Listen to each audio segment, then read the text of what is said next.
नमस्कार दर्शक हो, मान्सूनचे आगमन यंदा लवकरच झाले।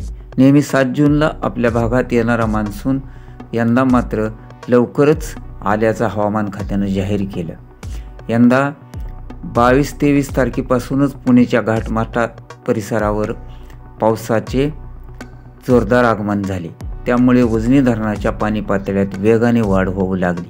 वजा पातळी सोडून उजनी धरण अधिक पातळीत आल्याने शेतकरी वर्गात समाधानाचे वातावरण निर्माण होऊ लागले। पुढील व आजची ताजे अपडेट पाहण्या अगोदर आपण ATN मराठी चॅनलला सबस्क्राईब केले नसेल तर सबस्क्राईब करा व मिळवत राहा अशाच प्रकारच्या ताज्या व महत्त्वपूर्ण अपडेट।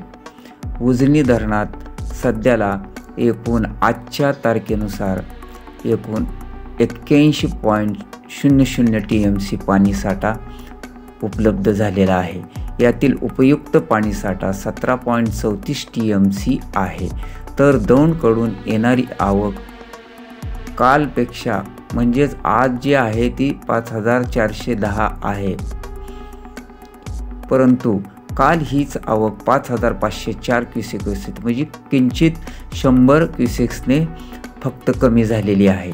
त्यामुळे समाधानाचे वातावरण आहे। आज सकाळच्या अपडेटनुसार उजनी धरण 32.37% भरलेले आहे। अशाच प्रकारच्या ताज्या अपडेटसाठी आपण ATN मराठी चॅनलला सबस्क्राईब करा व मिळवत राहा ताज्या व महत्त्वपूर्ण अपडेट।